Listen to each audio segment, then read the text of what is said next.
সাংবাদিক বন্ধুসকলক মই মোৰ তৰফৰ পৰা আন্তৰিক অভিনন্দন আৰু ধন্যবাদ জ্ঞাপন কৰিছোঁ। যিহেতু আপোনালোকে জানে তিনিচুকীয়াটো এটা আমাৰ মুছলিম এলেকা। এই এলেকাত এই শিৱ মন্দিৰটো বহুত মানে কেইবা যুগো হ'ল, কিন্তু ইয়াৰ ৰক্ষণাবেক্ষণৰ দায়িত্বত আমি এই মুছলমান সম্প্ৰদায়ৰ মানুহ হৈ আছোঁ। কাৰণ ইয়াৰ বৰ্তমান মন্দিৰৰ পৰিচালনা সমিতিৰ সম্পাদকৰ দায়িত্বত মই আছোঁ।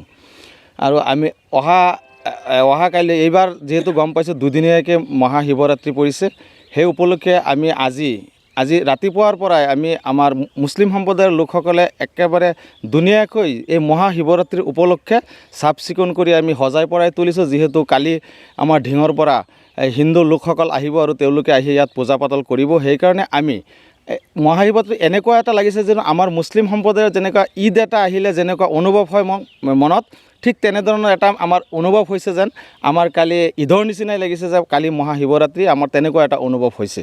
সেইকাৰণে আমি ৰাতিপুৱাৰ পৰাই লগে ভাগে আপোনালোকে দেখা পাইছে আমাৰ বয়োজ্যেষ্ঠ লোকসকলো আহি লাগি গৈছে যাতে এই মন্দিৰখন কেনেকৈ আমি চাফ চিকুণ কৰি ৰাখিব পাৰি।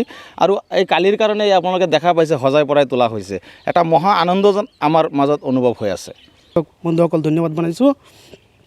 এইটো তিনিচুকীয়া চাপৰিত যে এটা মন্দিৰ আছে, সেইটো আমাৰ এনেকুৱা লাগে যে এইটো আমাৰ যেনেকুৱা শিৱৰাত্ৰি বা যেনেকুৱা পূজা পাতি আহিলে যেনেকুৱা আমাৰ ঈদৰ নিচিনা লাগে।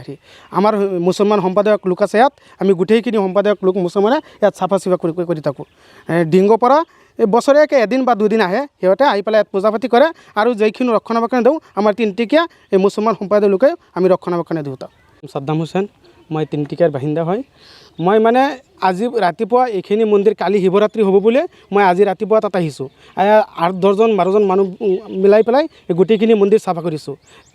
তোৰতো তেনেকুৱাই কালি যেনেকুৱা ডিঙৰ পৰা মানুহ আহিব, আমাৰ চৰ অঞ্চলৰ গোটেইখিনি মানুহ ইয়াত লাগি বেগি পূজা কৰিব আৰু কিবা খাবলৈ কিবা এটা মই অৰ্যোগ কৰি ব্যৱস্থা কৰিছোঁ।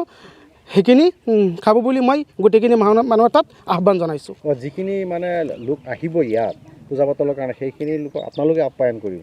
আমাৰখিনি আৰু নচৰদা আৰু মই আৰু এইখিনি মানুহ আছে তাত, গোটেইখিনি মুছলিম মানুহ আছে তাত।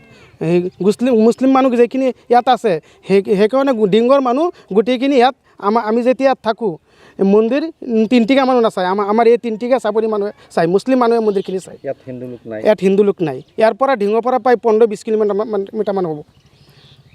নামটো কি? নমস্কাৰ, মোৰ নাম জুৱেল খান। মই এবাৰ BA ফাৰ্ষ্ট ছেমিষ্টাৰ ষ্টুডেণ্ট হওঁ। আমি এইবাৰৰ দৰে প্ৰত্যেক বছৰে চাওঁ যে আমাৰ ইয়াত এখন মন্দিৰ আছে। এই মন্দিৰৰ ওচৰত কোনো অসমীয়া বা বেলেগ জাতিৰ মানুহ নাই, অকলে আমাৰ মুছলমান মানুহ আছে।